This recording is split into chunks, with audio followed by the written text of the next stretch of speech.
Buenas tardes, profesor. Somos el grupo número 6 y hoy vamos a hablar sobre la violencia sexual contra la mujer. La violencia sexual siempre ha formado parte de la experiencia humana. Sus efectos se pueden ver bajo diversas formas, en todas partes del mundo. La violencia, ya sea sexual, físico, psicológica o económica, no conoce distinciones de clases sociales, raza y cultura. Todos los días, dentro de su casa o en su comunidad, en el lugar donde deberían sentirse protegidas, hay miles de humanos que son golpeadas o violadas. La violencia nos involucra a todos, porque es un comportamiento aprendido que necesita del esfuerzo de todos para enseñar nuevos comportamientos sociales, culturales y capaces de detenerla. Terminar con la violencia no es tarea tan simple, requiere del compromiso del Estado y de la sociedad en su conjunto, para proteger y castigar a quienes atentan contra ella. Ante este contexto, algunas inquietudes surgen, con su urgente necesidad de responderlas, para dar una explicación razonable. ¿Por qué? Esta problemática afecta el bienestar de la víctima en su salud física y mental y social. ¿Qué es la violencia? ¿Por qué es tan importante para una sociedad conocer acerca de la violencia sexual? ¿Cuál es la consecuencia para el individuo y para la sociedad?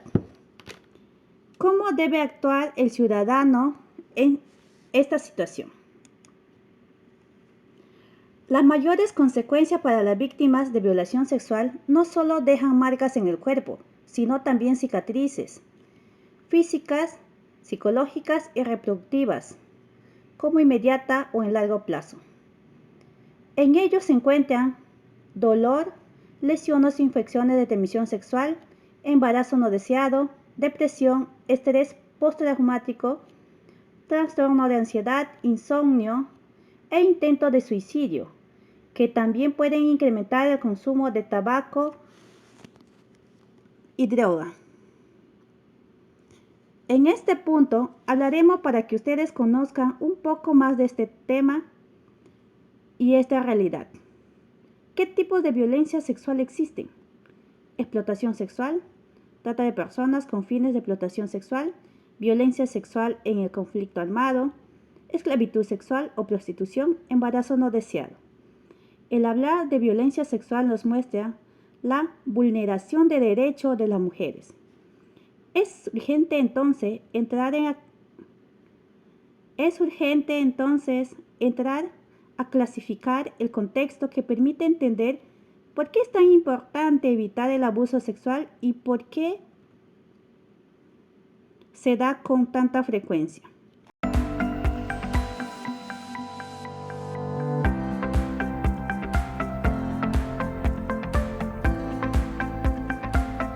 El planteamiento del problema. Frente a la violencia sexual contra la mujer, se debe programar acciones y presupuestos específicos para la prevención, atención y protección de las víctimas. Un ejemplo, se debe organizar diversas etapas necesarias para lograr los objetivos.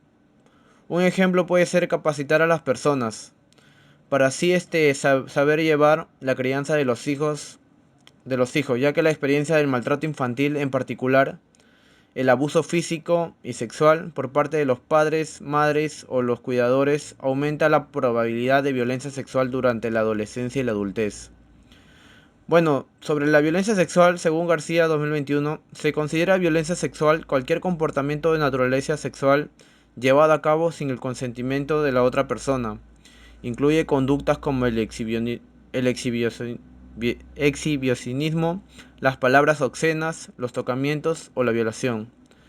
Aunque afecta a ambos sexos, las mujeres son las más afectadas.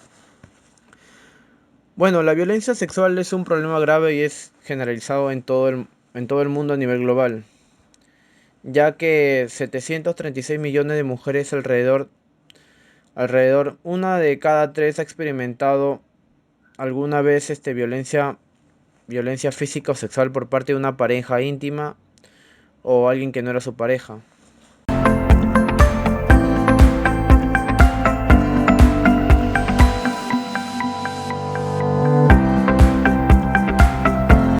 Buen día, mi nombre es Nicolás Sebastián Guillén Curo. Nos planteamos el interrogante número 2.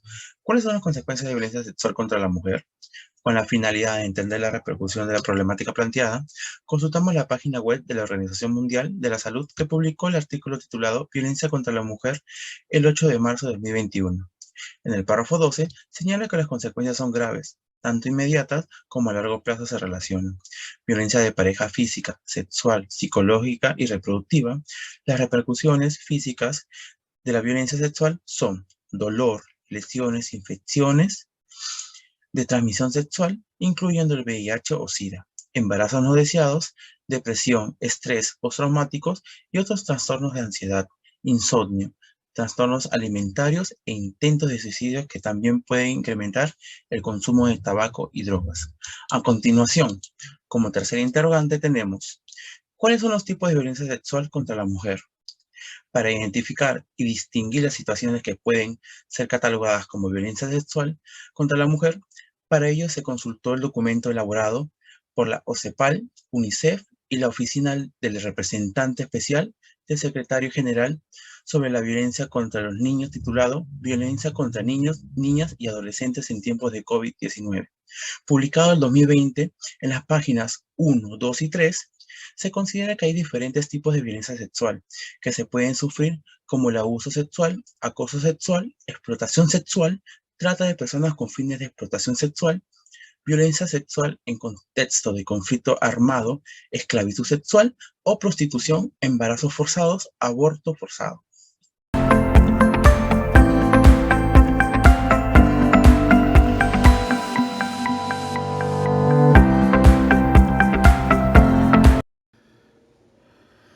La definición de ciudadano, Lizcano Fernández en el año 2012, en su publicación de Conceptos de Ciudadano, Ciudadanía y Civismo, señala que el ciudadano ideal es aquel cuyas actitudes y comportamientos, tanto en el ámbito público como en el privado, se ajustan a los valores relativos a la interacción democrática, al cabal cumplimiento de las obligaciones aparejadas a los distintos papeles sociales que desempeñamos, a la autorrealización, a la ayuda al más débil y a la defensa de un medio ambiente más saludable y sostenible. ¿Qué es lo que esto se está significando para nosotros? Que un ciudadano prácticamente es una persona, es aquella persona que comprende su rol en la sociedad y el mando, que es capaz de trabajar activamente con otras personas, con el objetivo de construir un planeta más justo, más sostenible y sobre todo más pacífico, ¿no? ¿Por qué es importante ser un buen ciudadano? Como ya hemos visto, el corazón de la sociedad como son los individuos que la hacen posible, la importancia radica desde los principios de los ciudadanos que la conforman. Saber manejar de manera correcta los recursos, tratando de llevar un control absoluto del orden y con ello evitar los puntos negativos de la misma, cada persona esforzándose por hacer su entidad un mejor lugar. ¿Cuáles son los deberes de la ciudadanía ante la violencia sexual contra la mujer? Vallejo Zamudio, en el año 2020, en su publicación Vigilancia Ciudadana en materia de violencia contra la mujer en el marco de la Ley 30364, nos menciona lo siguiente: la vigilancia ciudadana en violencia es un mecanismo de participación ciudadana mediante el cual las personas, de manera individual u organizada, desarrollan actividades orientadas al seguimiento del cumplimiento de las funciones, obligaciones y compromisos establecidos y normados por el Estado, que deben ser acatados por el funcionariado público, vinculado a la prevención, atención y sanción frente a los casos de violencia hacia la mujer e integrantes del grupo familiar. Dentro de sus labores realiza acciones de coordinación, planificación, organización y ejecución articulada con diversas entidades estatales y promueve la participación ciudadana. Esto significa de que la ciudadanía tiene como principal objetivo o deber vincularse de manera colectiva contra diversos problemas sociales como es la violencia sexual contra la mujer. Bueno, hasta este punto, pues la tesis se le ha dado una estructura y se le ha fundamentado a base de 5 fuentes importantes en las cuales hemos llegado a la conclusión que uno como ciudadano pues debe estar comprometido ante un problema social como es la violación sexual contra la mujer. Eso ha sido todo por hoy. Muchas gracias por su atención.